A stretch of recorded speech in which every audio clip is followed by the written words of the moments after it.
L'Institut de management de Brazzaville prêt pour le plan national de développement 2022-2026.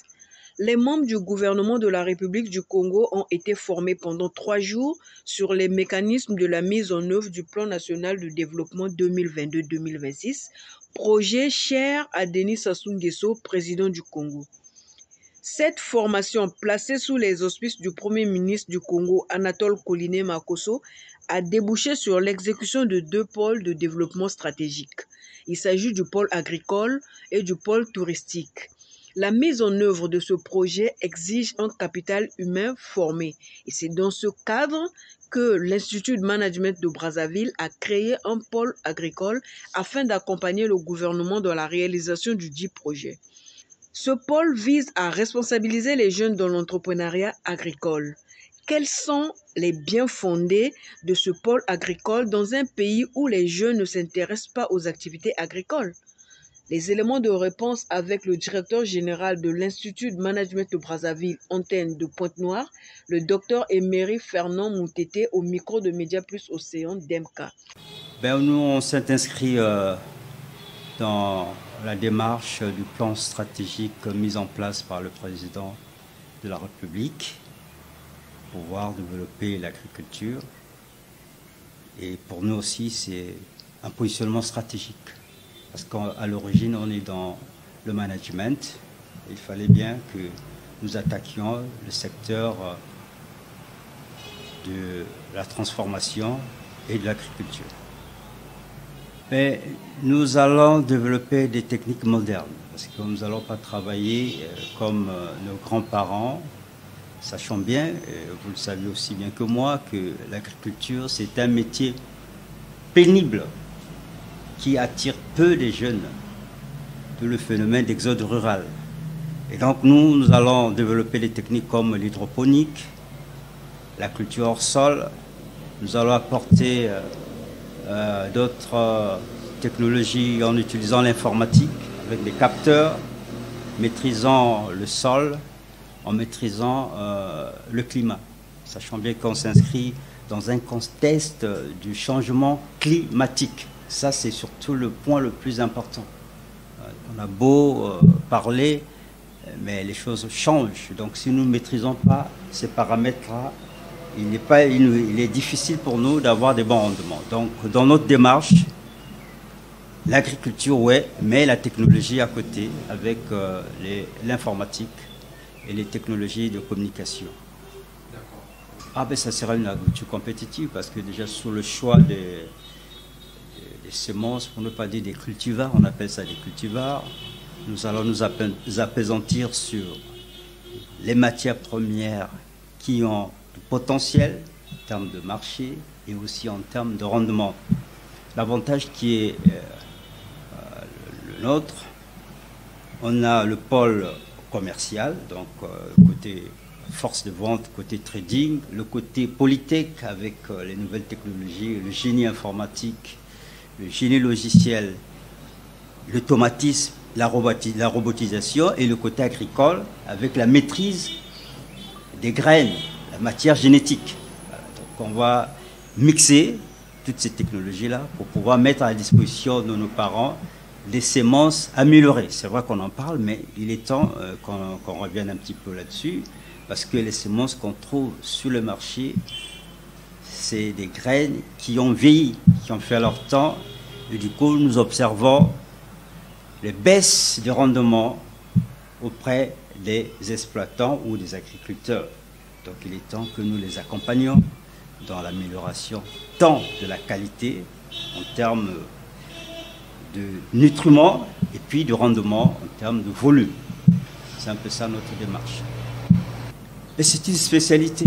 C'est la matière génétique, c'est une spécialité. On a des tests qui seront réalisés in situ, ici à laboratoire, au laboratoire de CEFOMAG, pour pouvoir détecter la viabilité, le potentiel germinatif de la graine. Donc on aura à réaliser des analyses pour démontrer que cette graine-là a un meilleur potentiel que les autres. Donc plus on aura des champs d'expérimentation pour passer à l'échelle vraiment production. Une fois, c'est bien entendu, ça se fera avant la production. C'est-à-dire que si on est en année N+1, ça doit se faire en année N. Donc, pour préparer déjà les semences qu'on mettra à la disposition des agriculteurs. On a des terrains, on a des champs exploratoires d'expérimentation qui sont à Mongopuku. Et nous envisageons aussi d'acquérir des terrains dans la vallée du Nyari, parce que c'est le grenier du Congo. Donc pour essayer un peu d'optimiser nos paramètres de production. Donc là, déjà à Pointe-Noire, on a des terrains à Mongopuku, où les jeunes pourront réaliser leurs expérimentations. Et tantôt aussi, je disais qu'il y a aussi l'approche cellulaire, hein, donc on pourra travailler aussi dans les laboratoires. Nous travaillons beaucoup sur la modélisation sur les machines, sur les ordinateurs. Après, nous passons sur le terrain. Donc ça monte beaucoup. Et enfin, ça va être à grande échelle, ça va être plutôt dans la vallée du Nyari. Parce que là, on sera vraiment très à même de déployer des grandes productions. On a plusieurs angles d'attaque. Déjà, on peut faire du brainstorming, c'est-à-dire faire de la comparaison en disant, si on regarde par exemple le pays comme la Côte d'Ivoire, voyez-vous, c'est un pays agricole. Les jeunes s'intéressent à l'agriculture. Si vous regardez les pays comme le Cameroun, les jeunes s'intéressent à l'agriculture. Mais pourquoi ici au Congo, de moins en moins, les jeunes ont délaissé l'agriculture, mais c'est aussi la politique qui a été développée pendant des décennies au Congo. En ce qui nous concerne, on leur dira qu'ils ne pourront plus faire l'agriculture comme par le passé. Donc, il y aura des technologies et encore l'agriculture s'inscrit dans le cadre d'une chaîne de valeur. Il y a le besoin de connaître le sol. Donc, ça aussi, c'est une science qu'on appelle la pédologie, la connaissance, la maîtrise du sol. Parce que si vous avez travaillé sur un mauvais sol, bien entendu, vous aurez des mauvais rendements. Vous avez aussi intérêt à connaître la graine, qui est la matière vivante. Ça se fera pas au village. Et puis, le côté production ou transformation avec des tracteurs, oui, c'est vrai, il y aura des superficies, mais ça va être des zones un peu, comment dirais-je, des zones un peu aménagées. On a vu comme MPD, les sociétés minières, ça va être des endroits, les sites qui vont être améliorés. Ils ne seront pas abandonnés à eux-mêmes. Et il y a aussi le côté commercial, ils ne vont pas vendre ça sur place, donc il y a l'international, il y aura le niveau local. Donc aujourd'hui, le jeune, il peut piloter même son champ depuis son bureau avec un smartphone. C'est les technologies que nous allons déployer ici, là. Il y aura des caméras, mesurer la température, la météo, ainsi de suite, les intrusions des voleurs, et tout ça, il peut piloter ça depuis chez lui. Donc voyez-vous, ce n'est pas un métier bon, ringard ou bien délaissé. Il n'y a qu'à voir Saris. Hein. Saris est dans l'agriculture. Il y a du monde en Cailly. Nous encourageons les jeunes. On sent déjà l'infrémissement. Nous sentons un engouement. Et que vraiment les jeunes aujourd'hui s'intéressent à l'agriculture. Parce que derrière, il y a la matière première, il y a la transformation pour augmenter la valeur ajoutée du produit. Pas obligatoirement, pas nécessairement les OGM. Il y a plusieurs formes de pollinisation, des formes de croisement que nous allons développer. Pas toujours, pas certainement les OGM. Dans un premier temps, on ne parlera pas des OGM. On ne parlera pas parce que, bon, sur d'autres cieux, c'est décrié, mais pour l'instant, nous allons aller pas à pas. Pour l'instant, on ne parlera pas encore des OGM, mais ça va être une forme de croisement. Des graines qui ont un meilleur potentiel de développement. La particularité de notre institut, c'est que les jeunes, d'entrée de jeu, ils ont ce qu'on appelle un projet personnel et professionnel. Ça, c'est obligatoire. Ils doivent travailler sur un projet, un business. Vous venez ici, c'est un business school, c'est une école de commerce. Donc, c'est est-ce qu'il y a du potentiel? Je fais mon choix de métier. Est-ce que, par rapport à mon choix, il y a une place pour moi?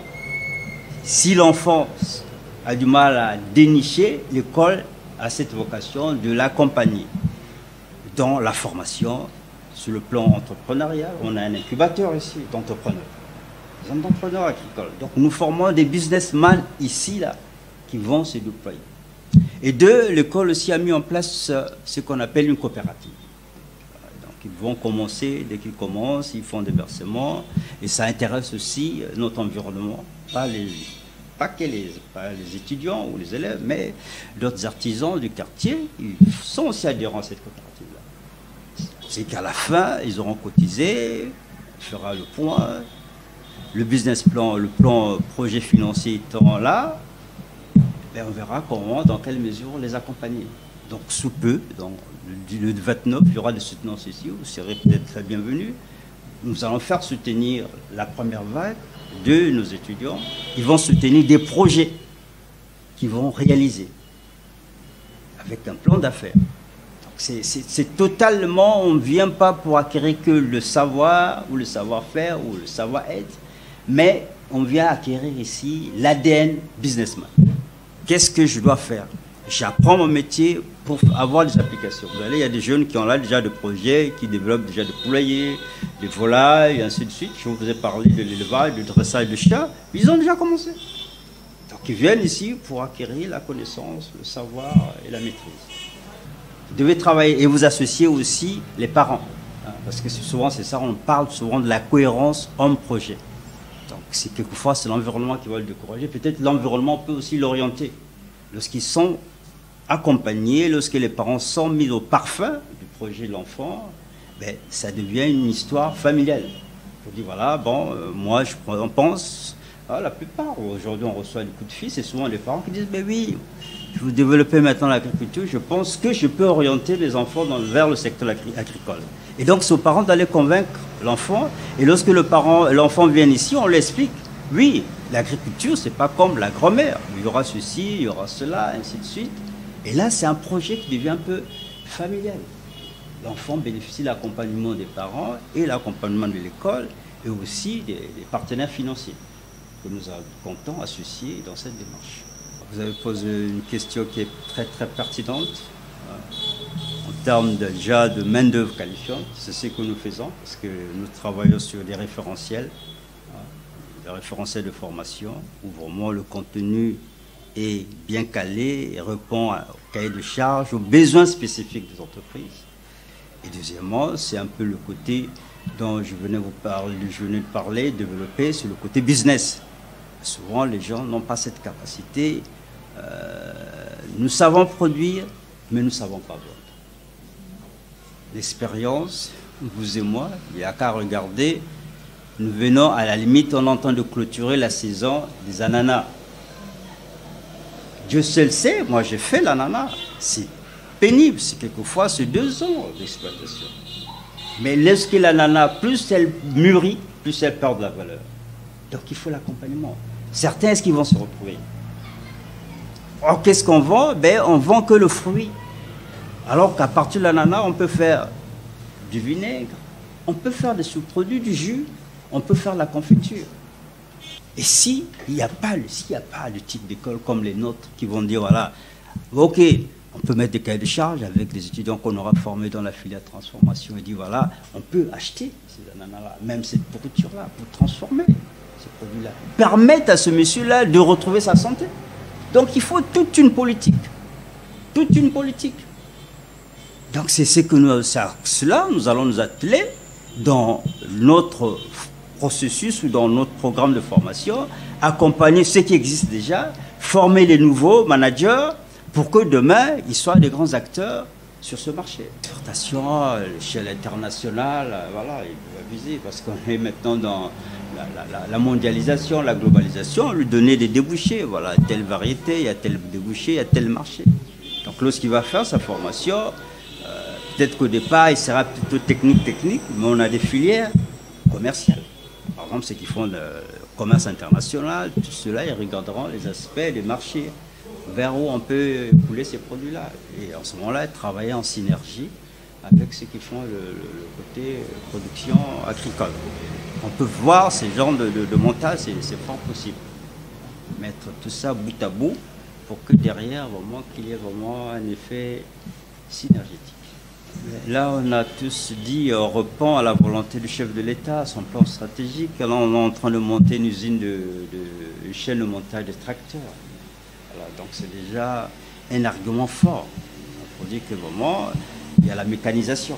Ils ne vont pas le faire, puis ils ne feront plus à la haut. Donc s'il y a déjà la mécanisation, c'est de voir maintenant avec des facilitateurs, des bailleurs ou des partenaires financiers, comment ils peuvent octroyer des crédits à ces jeunes-là pour acquérir ces machines. Ils peuvent être sous forme, de travail sous forme de coopérative.